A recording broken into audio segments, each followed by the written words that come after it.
Hello दोस्तों, स्वागत है आप सबका फाइनेंशियल एडवाइज़र में। आशा है आप सब अच्छे होंगे और अच्छे से अपना धंधा पानी कर रहे होंगे। दोस्तों, बीता सप्ताह आप लोगों की ट्रेडिंग के लिहाज से अच्छा बीता होगा और नहीं अच्छा बीता तो इस हफ्ते की तैयारी हम अच्छे से करेंगे।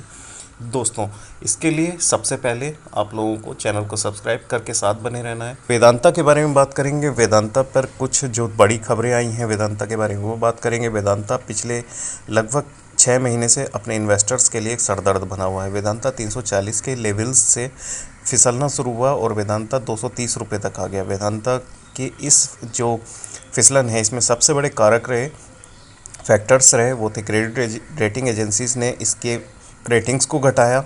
दूसरा, इसके मार्जिन्स पे दबाव मिला, बिजनेस में प्रॉफिटेबिलिटी कम हुई। तीसरा, प्रोमोटर्स ने शेयर होल्डिंग बेची, जिसमें 4% के करीब इन्होंने शेयर होल्डिंग बेची थी। तो ये 3 बड़े फैक्टर्स। दोस्तों, जैसा कि सब जानते हैं कि वेदांता को बड़ी क्वांटिटी में ख़रीदा गया था, वो इसलिए क्योंकि इसका डिविडेंड बहुत हाई था। लेकिन अब वेदांता एक सरदर्द बना हुआ है उसके इन्वेस्टर्स के लिए। ऐसे में वेदांता से जुड़ी कुछ बड़ी खबरें आई हैं, उन पर नज़र डालेंगे, साथ ही वेदांता की चार्ट रीडिंग करेंगे। तो पर उससे पहले आप लोगों से गुजारिश है कि अगर आपने अभी तक चैनल को सब्सक्राइब नहीं किया है तो प्लीज़ चैनल को सब्सक्राइब कीजिए, बेल आइकन के बटन को दबाइए, जिससे कि आपको आने वाली वीडियोस की नोटिफिकेशंस जल्दी ही मिल जाएं। इसके साथ ही अगर आप लोग LIC, बजाज एलियांज या फिर स्टार हेल्थ की किसी पॉलिसी से जुड़ना चाहते हैं या उसके बारे में कोई इन्फॉर्मेशन चाहते हैं तो हमसे इन कॉन्टैक्ट्स पर संपर्क कीजिए। दोस्तों, अनिल अग्रवाल के नेतृत्व वाली वेदांता लिमिटेड पर पिछले कुछ दिनों में 3 बड़े खबरें आई हैं। इनका सीधा असर कंपनी के शेयरों पर जाएगा।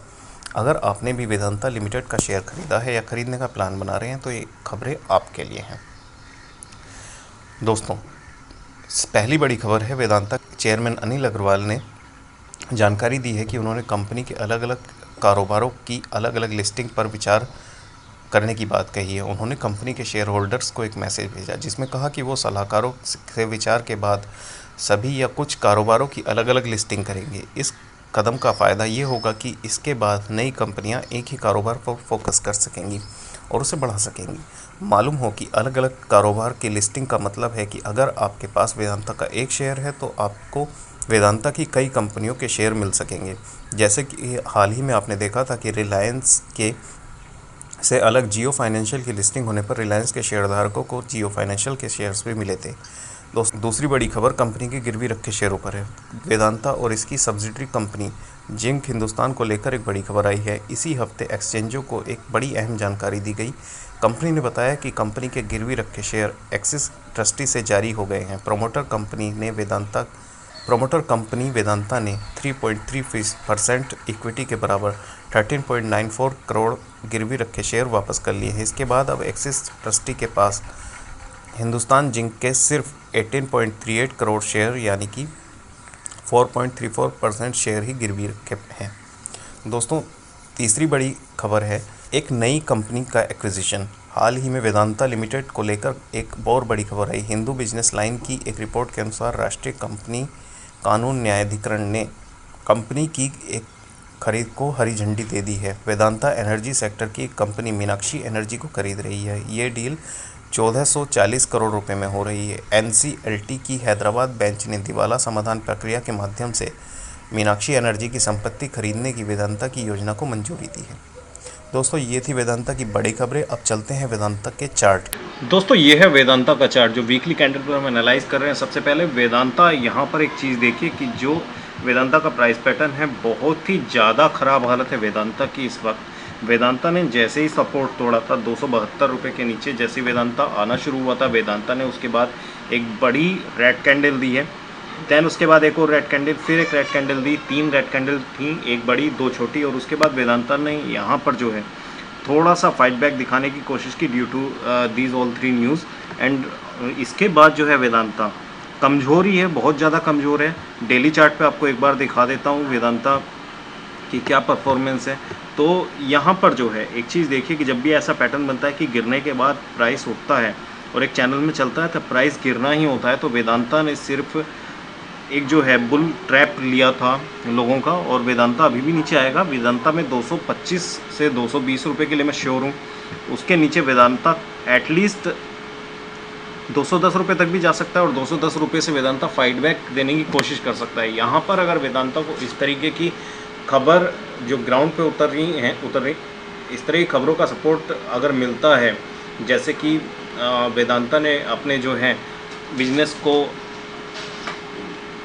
डिमर्ज करने का फ़ैसला लिया है और अपनी जो सब्सिडरीज़ हैं उनको ऑन प्लेटफॉर्म लाने का फ़ैसला लिया है स्टॉक मार्केट में। ऐसे फैसलों के चलते वेदांता हो सकता है कि कुछ फाइट बैक दे दे, लेकिन यहाँ से अगर वेदांता 210 रुपये के नीचे अगर जाता है तो किसी भी हालत में वेदांता को नीचे मत रखिएगा। 200 के नीचे तो वेदांता को रखिएगा ही मत, क्योंकि उसके बाद वेदांता एक बड़ा स्लो डाउन दिखाएगा और 100 रुपये तक के लेवल्स दिखा देगा। वेदांता इस समय गिरता हुआ चाकू है। बॉटम फिशिंग की कोशिश बिल्कुल मत कीजिए ऐसे समय में।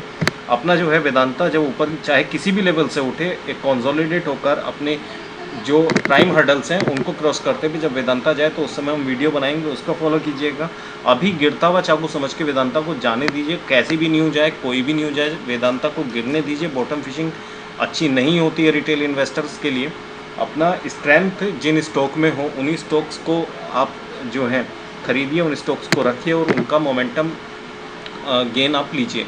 तो ऐसे में वेदांता पर मेरी राय बिल्कुल साफ़ है कि 210 रुपये तक जब तक नहीं पहुंचता, 210 या 200 रुपये के आसपास से या तो रिवर्स लेगा। अगर रिवर्स नहीं लेता तो फिर ये जो स्टॉक है बहुत ही लंबी गिरावट का शिकार होगा और 200 रुपये से ये स्टॉक 100 रुपये तक फिसल सकता है। तो ऐसे में वेदांता का इंतज़ार कीजिए जब आपको ये मुनासिब रेट्स पे मिले। 200 रुपये के नीचे मैं भी अपना ऐसे ले लूँगा, चाहे कितना भी बड़ा लॉस हो, क्योंकि उसके बाद वेदांता को रखना एक बेवकूफ़ी ही होगी। तो ये था वेदांता का चार्ट एनालाइज। जो बड़ी खबरें थी वो मैंने बता दी। आशा है आपको अच्छी लगी होगी, आशा है वीडियो अच्छी लगी हो। वीडियो अच्छी लगी हो तो लाइक एंड शेयर कीजिए और चैनल को सब्सक्राइब करना बिल्कुल भी मत भूलिए दोस्तों।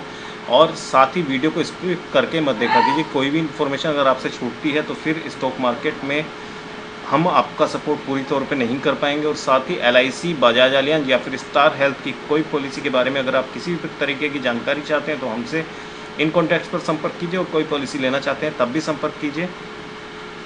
धन्यवाद दोस्तों।